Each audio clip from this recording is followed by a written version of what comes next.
Before we get into the case tonight, I want to thank the show's sponsor, BetterHelp, for helping keep the flame lit of the campfire for this episode. BetterHelp is the world's largest therapy service that's 100% online. So you don't have that awkwardness of sitting in a waiting room with a whole bunch of other strangers waiting to see your therapist. With BetterHelp, you have access to a network of over 25,000 licensed and experienced therapists who can help you with whatever you're dealing with.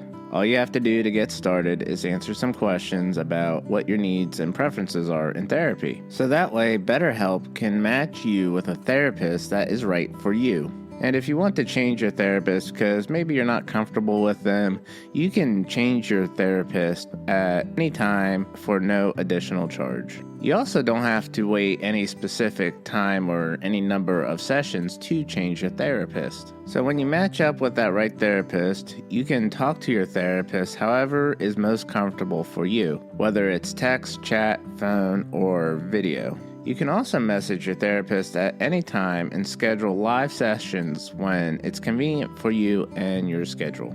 With BetterHelp, you get the same professionalism and quality you expect from in-office therapy, but with a therapist who is custom-picked for you with more scheduling flexibility and more affordable prices. So if you go to the website and use the show's code, betterhelp.com/CCC, not only does that let them know that you heard it at the campfire, but you'll also receive 10% off your first month.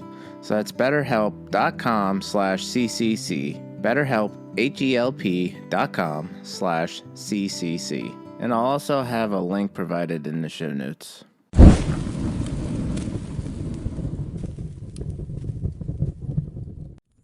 August 6, 2004. 6 people and 1 dog are brutally murdered in a massacre on Telford Lane in Deltona, Florida.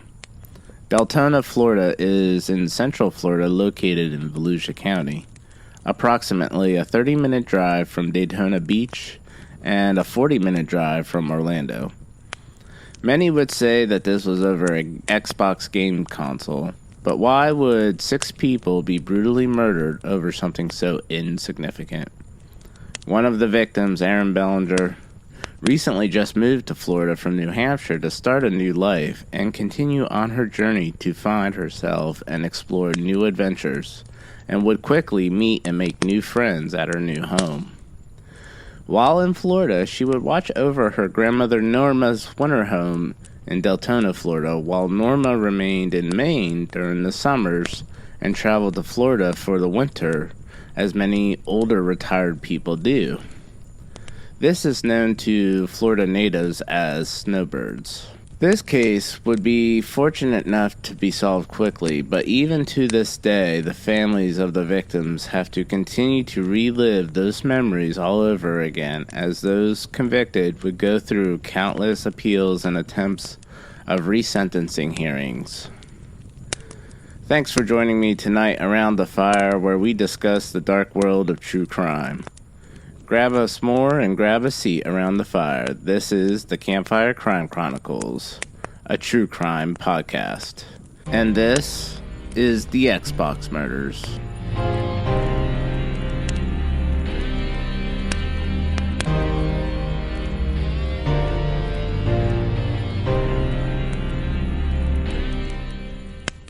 So tonight's case we're getting into, this is the one that got me so intrigued and that I almost obsessed about researching this case, because the more I kept looking into this case, the more questions I had and the deeper I kept digging. I'm going to have a short bonus episode that goes deeper about how I heard about this case and how the show got started. So watch out for that to come out in the next few weeks on Patreon over at The Bonfire. So as we talked about in the trailer, Norma was from Maine and had a winter home over on Providence in Deltona, Florida. Her grandson Josh would stay at the winter home, but Josh was a bit of a troublemaker and Norma would ask for the keys back. 22-year-old Erin Bellinger was from New Hampshire, working at a nursing home as a dietary aide. In 2004, Erin would move to Florida to take care of her grandmother's winter home. She still didn't know what to do with her life at this point and was still finding her way. When she moved to Florida, she would stay with her cousin Josh, as she would quickly learn that Josh was a bit irresponsible and would hang out with the wrong crowd. In the interim of finding better work while she was settling down, she would get a job at Burger King where she would meet her boyfriend Francisco Io Roman, nicknamed Flacco, who didn't speak great English and was also older than Aaron. While at Burger King, she would also meet Michelle and Anthony. After meeting her new friends, Aaron and Flacco would leave Josh's place and rent a house over on Telford Lane. Another friend of theirs, Jonathan, was a friend and would also stay with them until his apartment would be ready to be moved into. So Aaron was born in Myrtle Beach, South Carolina on July 14th, 1982. And she would graduate Dracut High School with the class of 2000. Her boyfriend Flacco was 30 years old and moved to Florida from Puerto Rico and would earn his registered nursing license. Anthony Vega moved from the Bronx to Florida and was in construction as a painter. He would live on Telford Lane for 2 weeks prior to the murders. Michelle Ann Nathan was 19 years old and Anthony's girlfriend. Michelle Ann Nathan was 19 years old and Anthony's girlfriend, who had a princess tattoo on her arm, and it was said that after the massacre, her father got the same tattoo. Two people that were staying at Telford Lane with the group, Tito Gonzalez, 28, moved from Inglewood, Manhattan that same year and stayed the night with them to go to a painting job the next morning. Another friend that was staying overnight with the group was Roberto, who was friends with the others and also worked at Burger King and was getting a ride in the morning, and that's why he stayed over the night with them. Jonathan Gleason, 17, was originally from Deltona and was the only person living in a home who didn't work at Burger King but put in an application. He spoke Spanish, Portuguese, and French, and was planning to volunteer at a medical clinic in Africa. People close to him knew him as a very intelligent, funny, loving guy who loved people and often performed in plays and even would partake in dancing. On Friday, July 30th, 2004, Aaron would go to check on Norma's home on Providence Road, where she would find a couple living there, Troy Victorino and a woman, presumably his girlfriend. Aaron would call the police, and the couple squatting told authorities that they had permission from Josh to stay there, Josh being the grandson of Norma. Police reached out to Norma and asked if they did have permission, which she would reply no, and go on to explain to the authorities that not only was the couple not allowed to be there, but Josh was also not allowed to be in the home. She would further explain to authorities that the only person allowed in the home was Aaron. Police would advise Aaron to go back to the house and inspect it to make sure that nothing was stolen. The next day, on July 31st, her and Flacco go to the house and find men's clothing and that the beds were also slept in. Supposedly, it wasn't the couple that Aaron found that was evicted the day before because they had just arrived. They also found CDs, an Xbox, and video games in the home located in the living room. Aaron noticed that her grandmother's DVD player was missing. She then calls the police to report the missing DVD player and also to ask what to do with all the person's belongings that were there. The police advised her that she could throw it away or figure out who it belonged to and return them. Basically, since the items were in the home illegally, she could do with them as she pleased. While going through the house, Flacco finds paperwork. The paperwork said Troy Victorino, who they were familiar with because they were the friends of Josh's. After gathering up the belongings, Aaron and Flacco brought the stuff back to the house on Telford Lane. It was said that Jonathan told Aaron to give Troy his stuff back just to be on the safe side. Aaron reaches out to Troy to set up a time and meeting place to give him his stuff back. The original time and meeting place was at the grandmother's house the following day at 6 p.m.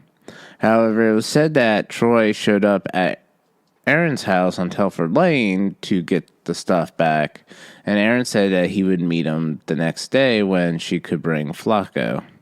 So later that day, Troy Victorino and his friend Jerome Hunter met a few friends, and there was a total of 5 men and 3 women who went to Telford Lane to retrieve the stuff back.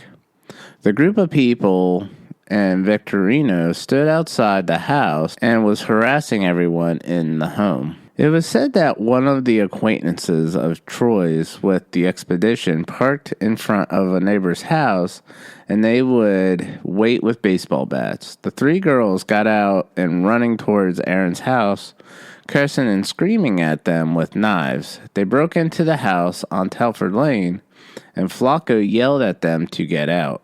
Aaron went to the bedroom and turned on the fan and called 911. And while on the phone with the dispatcher, Aaron would talk to her dog. This would be at 1:15 a.m. The women leave the house and take a CD with them. Hunter gets out of the house and starts yelling. Flacco came out with a bat and told the group that the police were on the way, and the group would leave. At 3:41 a.m. that same night, 911 received another call from Aaron and said that they were back. Flacco opens the door in an attempt to defuse the situation, but that's when Troy would rush in and go straight for Aaron's room. Troy starts taunting and yelling at Aaron, and then he would leave again, realizing that she's on the phone, assuming that it's with police. Aaron starts venting to the dispatcher and asks what she can do. The operator would state that the police were on their way, but when they got there, Troy and his friends were already gone. Aaron didn't give police Troy's name while they were there. If she had, the police could have arrested him right there on the spot for a parole violation. But at the time, I don't think Aaron realized the significance of not giving the police her name. So after this incident, Troy would actually call the police to file his stuff stolen. And the police would basically tell him that since his stuff was in the home illegally, he would have to work with Aaron to get his stuff back. So the following day, Aaron is hesitant to go meet Troy after the incident the following night. On August 1st, she still goes to meet Troy at 6 p.m. at the mother's house, but Troy would never show up. So let's talk about these new characters for a moment. Troy Victorino, who's 27 at the time, is born sometime around 1978 in Jamaica. He was raised in Queens, New York, and then moved to Deltona in 1987, according to reports. At the age of 9, he saw a woman commit suicide by jumping out of a window. This traumatized him, and he would also become suicidal himself and would be placed in a mental hospital. Troy would be diagnosed with manic depressive disorder, or also known as bipolar disorder. By the age of 15, he had been arrested for grand theft auto and also arson. After being released from prison in 1996, he would join a gang called the Latin Kings. Victorino got it in his head that Aaron and her housemates had robbed him of his Xbox and other belongings. Victorino would tell witnesses, basically his friends and probably anyone else who was listening, that Aaron showed him disrespect by calling the police when he tried to get his stuff back.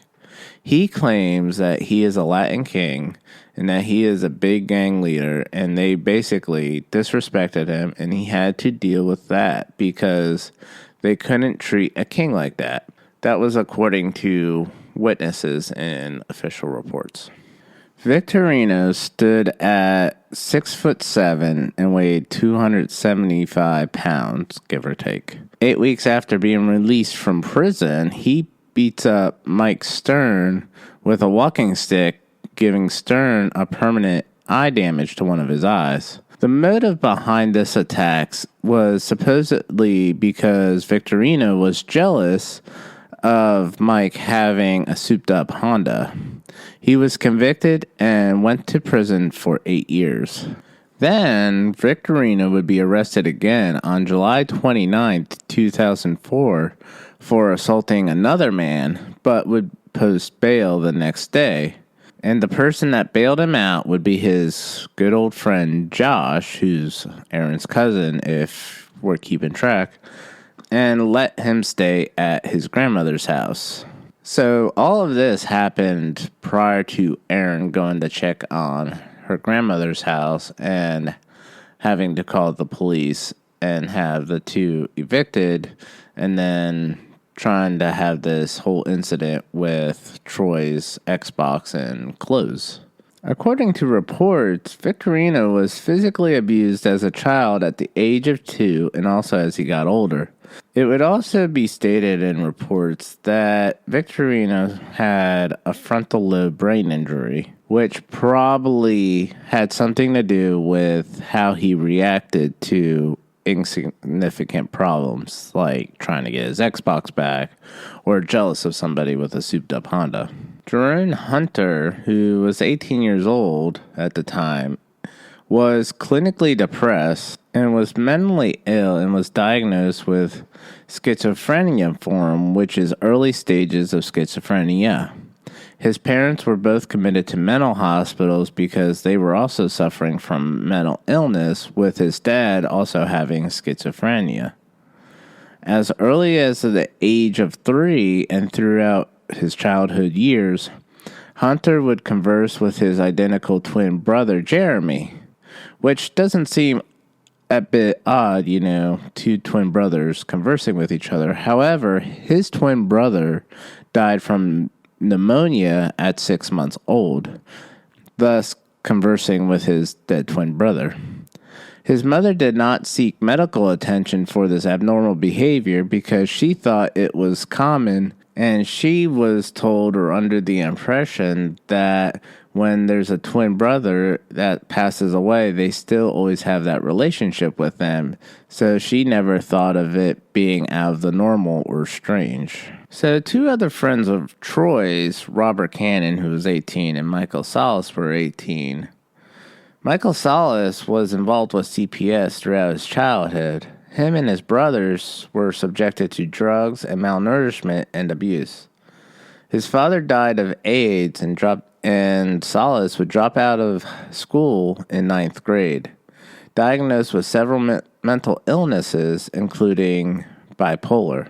And I wasn't able to find any information about Robert Cannon, about his background. So backing up into the timeline a little bit, around July 30th, according to reports, Victorino fired a gun into a car near the home of Telford Lane, where Erin and her friends were staying. So, on August 4th, Victorino, Michael Salas, Robert Cannon, Jerome Hunter would visit Walmart, and a clerk would state in a report that she witnessed Victorino and his buddies were laughing and giggling and being rowdy at the store. This Walmart was in New Smyrna Beach. The clerk would later tell Volusia Sheriff's investigators that she had a feeling that the men were up to no good after spotting them in the store with baseball bats in hand. So the 4 men would end up leaving Walmart, not purchasing any baseball bats. Instead, they would drive around the neighborhood and collect about 15 baseball bats from neighborhood children. And you're starting to question, why would they want so many baseball bats? It's because they couldn't find any ammo for the gun, the same gun that Victorino shot into a car on Telford Lane near Aaron's house. And Cannon would be heard saying, "We could take this bat and swing it and knock them over the head and crush their skulls in." And Salas would reply, "I have a better idea. We can bash them in the face and knock their teeth down their throats.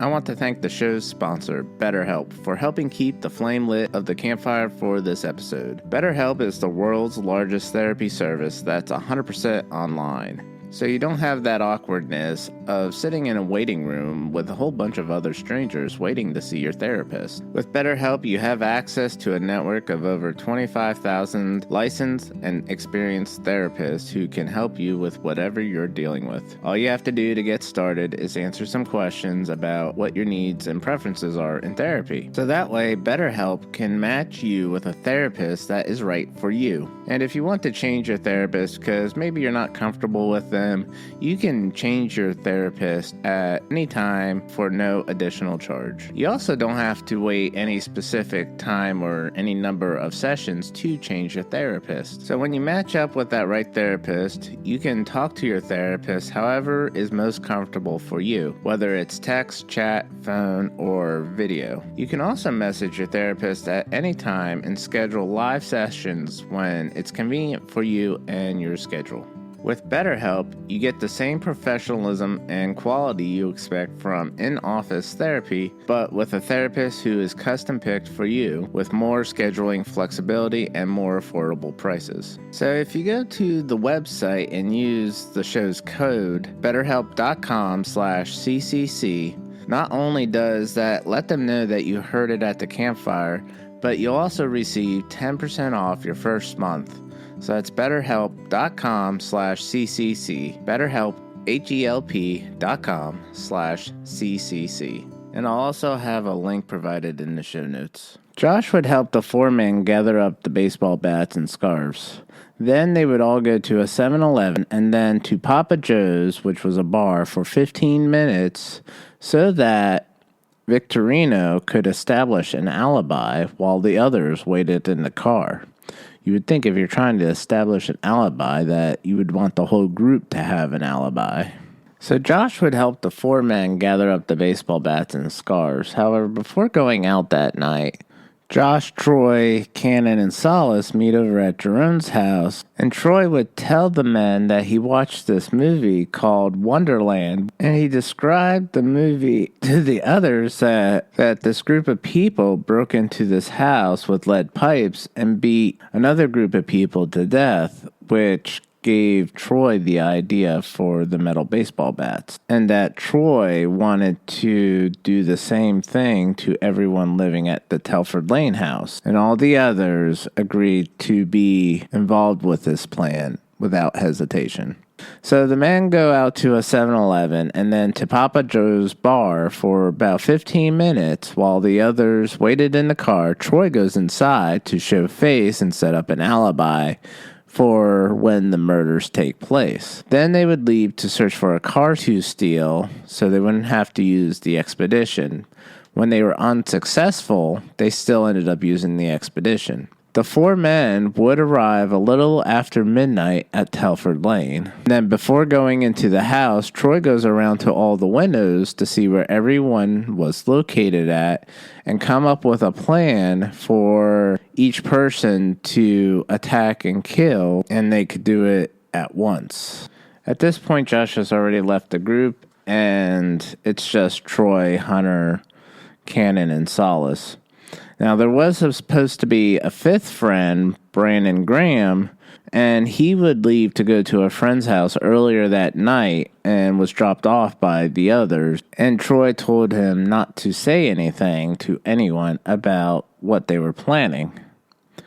But he tells his friend anyway, and Troy goes to call him, but he doesn't answer and goes to the friend's house, but Graham doesn't answer the door. He ends up bailing and just stays at the friend's house and plays video games that night. So Troy cuts the screen door and propped it open, proceeding to then kick in the front door with his size 13 boot. Jonathan Gleason was on the recliner when the men stormed the house. Hunter and Jonathan argued for a second before Hunter begins to hit Jonathan repeatedly with the baseball bat, and then with one fatal blow, Troy comes and hits Jonathan in the back of the head, and Jonathan lost all expressions in his face and then stops moving. Jonathan would later be found with stab wounds from Troy after the beatings. Roberto runs to the back bedroom yelling that he doesn't live there, but tries to put up a fight, and then Tito Gonzalez is fighting with Roberto, and then that's when Hunter comes in and beats Roberto in the head with the baseball bat repeatedly for 20 to 30 times. Anthony Vega and Victorino argue in Spanish, and then Anthony goes to the living room where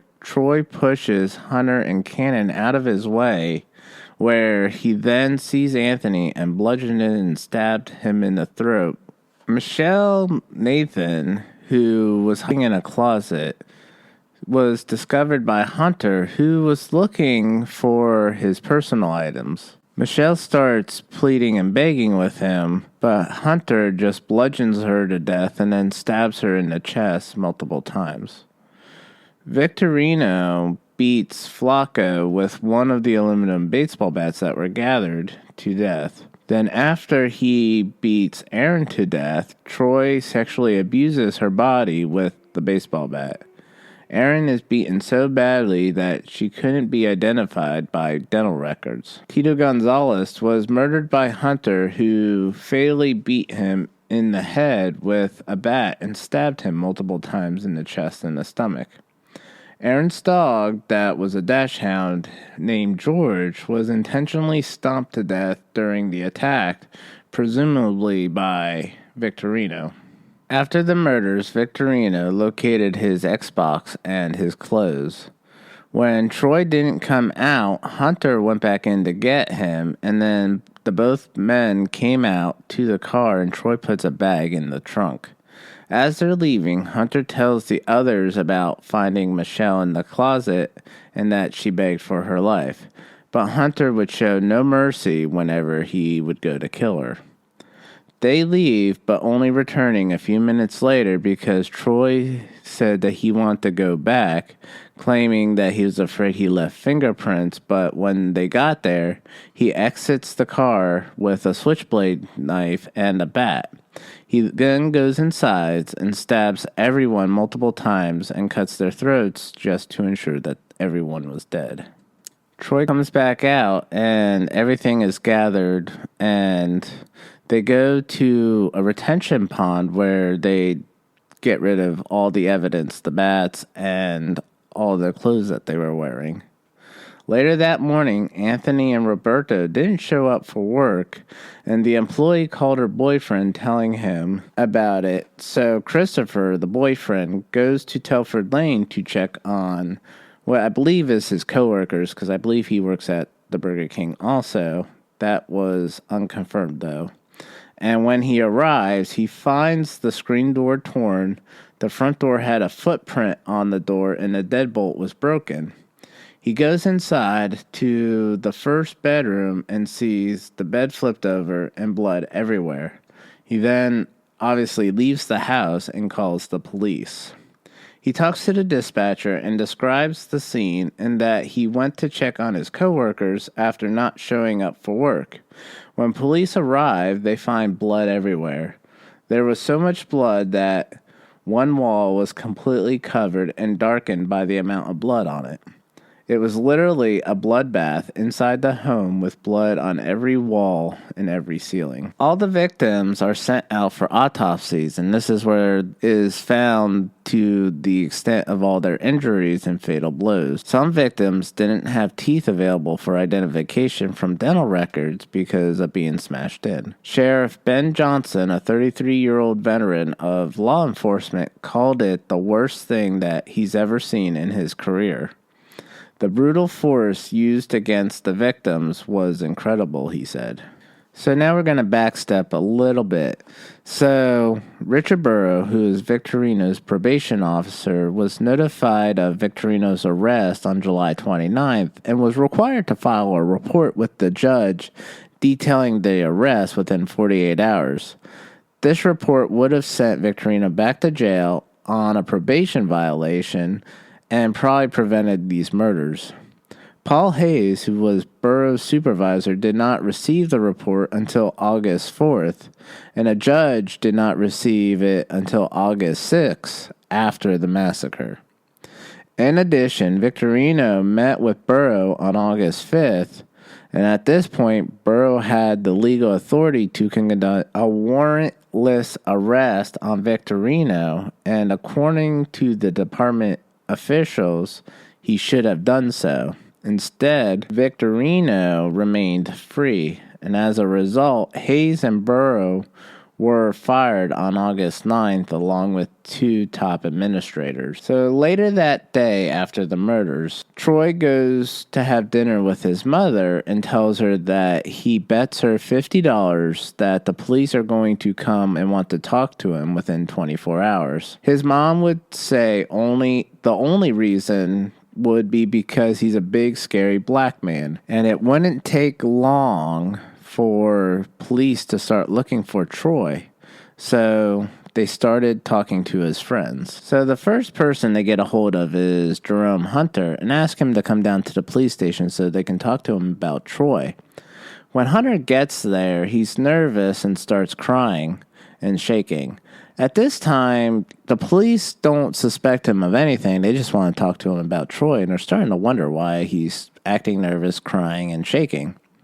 So he waives all his rights and confesses to the murders, which probably jaw drops the investigators.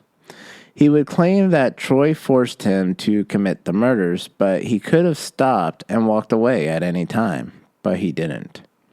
Police later that night pull over Cannon and Stallis and arrest them for the murder because Hunter told them they were involved. And they go to the retention pond to collect the bats, and that's where they find the DNA. Police locate the bats and also Troy's boots, which had blood on them, and it was DNAs of the victims. Then they matched the boot print on the door with Troy's boot, as well as finding fingerprints at the scene.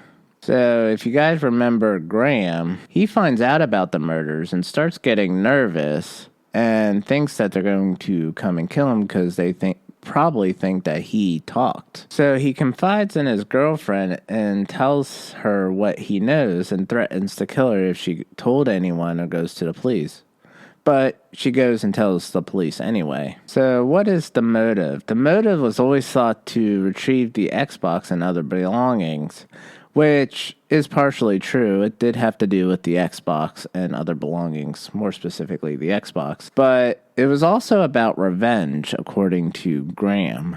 Police call Graham into the station, and he confesses what he knows. Graham talks to the police about knowing about the murders, and he was supposed to be involved and be part of the murders also, but he backed out last minute, making an excuse of why he couldn't go. He would tell police that the reason for the murders was because Erin disrespected Troy when she called the police on him when he claimed to meet her to retrieve his belongings, and that being a Latin king, he couldn't tolerate being disrespected. This being according to Graham whenever he spoke with police.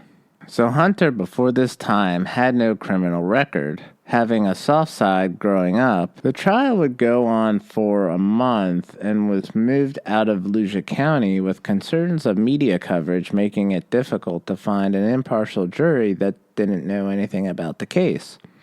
For this, the trial and jury selection would take place 85 miles away at the Richard O. Watson Judicial Center in St. Augustine, Florida, after 2 years of preparation.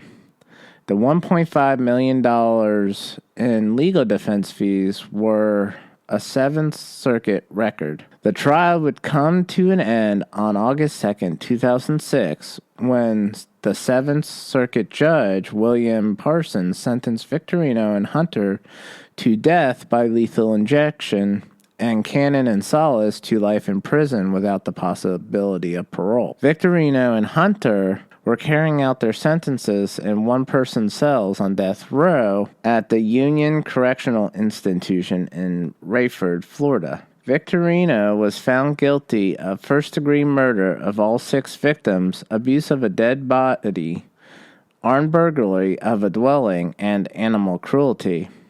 At the trial, he claimed he was drinking at a bar when the murders occurred. Victorino contended that the size 13 bloody boots presented at the trial were his and that someone had stolen them from him before committing the murders. Hunter was also found guilty of first-degree murder of all 6 victims, conspiring to commit aggravated battery, tampering with physical evidence, abuse of a dead human body, and armed burglary of a dwelling. He closed his eyes as the first guilty verdict was read and stared straight ahead as he was further condemned to death. Hunter was the youngest person on death row in Florida at the time, of age 19. In September of 2008, Hunter would make an appeal, but it would be rejected. Cannon pleaded guilty and was sentenced to 6 life terms without parole for the murders. Life for armed burglary of a dwelling with a weapon, 5 years for conspiracy to commit aggravated battery, murder, armed burglary of a dwelling, and tampering with physical evidence. Salas was also found guilty of first-degree murder of all 6 victims, conspiring to commit aggravated battery, tampering with physical evidence, and armed burglary of a dwelling. Resentencing was ordered after a series of events related to a 2016 U.S. Supreme Court ruling in a case known as Hurst v. Florida and a subsequent Florida Supreme Court decision.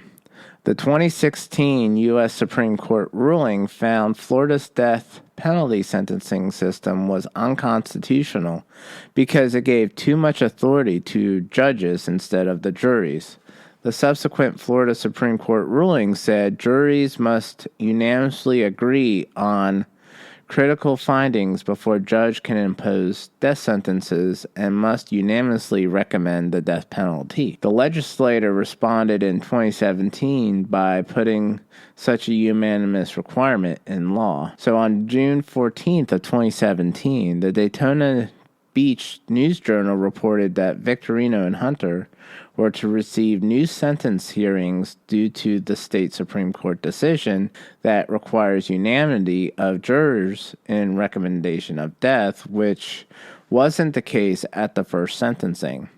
At the time of the trial and original sentencing, only 7 of 12 votes were required for a death sentence. Prosecutors decided to seek death sentences for the 2 men again, with both subjects being resentenced. Hunter was resentenced to life, and Victorino would remain on death row, but would also eventually receive life in prison without the possibility of parole. However, as of 2020, Florida Supreme Court reversed that decision, and both men were placed back on death row, stating unanimous vote from jurors wasn't necessary, which opened the door for legislation in Governor DeSantis to change the law to only needing a vote of 8-4 for a death penalty vote. On April 10th, 2023, jury selection began for jurors at the Volusia County Courthouse in DeLand, Florida. This would determine whether Victorino and Hunter would either be resentenced to death or life in prison without the possibility of release. Florida instated a new death penalty law which caused confusion to whether or not Victorino and Hunter were eligible for the death penalty, as we've already gone over. Before death penalty sentencing witnesses required unanimous votes, which Victorino only received 8 votes of 12 for the death penalty, which their death penalties would have been overturned and received life in prison. After their initial sentencing, Florida changed the law to where a unanimous vote wasn't required. The Volusia County Circuit Judge, Randall Rowe, would later rule that the unanimity requirement should apply, saying that using the new law would violate due process rights of Victorino and Hunter. However, prosecutors appealed, and a panel of the 5th District Court of Appeal overturned Rowe's ruling. So in May of 2023, the sentencing hearing was scheduled. However, 2 jurors were dismissed with scheduling conflicts, and then 2 other jurors stated they were available then, but not after June, as well as the defense's expert witnesses would not be available until after Memorial Day, which would have pushed the new trial to June or July. And as of this recording, there weren't current updates about the trial that I could find that were taking place. A brand new jury selection process was to take place following May's mistrial sentencing hearing. And as updates will come out, I will provide those updates on social media and Patreon. So this next part I'm going to read straight from the source so that I don't miss anything for the legislative response of the Xbox murders. In response to the Deltona massacre, the Florida legislature proposed a bill that would add additional risk to public hearings for probation violators with violent histories. State law allowed but did not require probation officers Richard Burrow to arrest Troy Victorino, who was a violent felon who was facing a battery charge and thus probation violation. Burrow opted to let Victorino leave his office and to ask for an arrest warrant the next day, which gave Victorino the opportunity to commit the killings. The bill SB-146, which passed on February 23, 2007, seeks to close this loophole by addressing felony probation and community control violations with the new designation, violent felony offenders of special concern. Such an offender cannot be released from jail until a court hearing determines whether supervision was violated. If supervision is found to have been violated, the court must make a written finding as to whether the offender is a danger to the community. If determined to be a danger to the community, the violator may have his probation revoked and the sentenced up to the statutory maximum or longer if permitted by law. So that concludes this case at the campfire. I know there's more information that I didn't include in this story as there was a lot of information to cover. All resources used to gather the information for the case include, but not limited to, news articles, reports, documentaries, as well as other sources. I appreciate everyone who has gathered by the campfire with me for this case. I appreciate all the support from all the listeners and all the supporters. Word of mouth is the best support for the show, so tell your friends, family, coworkers, and the guy next to you in the coffee line or someone you meet at a bonfire you go to this fall. Also, if you wish to support the show and not necessarily sign up for a subscription, you can support the show with the S'mores Fund through the website campfirecrimechronicles.com. A link will be provided in the show notes. Also, check out the merchandise store where you can find t-shirts, hats, mugs, and hoodies as fall is here and you're sitting around your own campfire listening to the Campfire Crime Chronicles. Links will be provided in the show notes. And don't forget, wherever you're listening to the show, to rate the show 5 stars. It helps the show be seen by everyone else in the podcast apps. So join me next time in 2 weeks as we gather around the campfire as we get into our Halloween special and get into a case that may make you feel like you're in a horror movie. Remember to sleep with one eye open. This is the Campfire Crime Chronicles, a true crime podcast.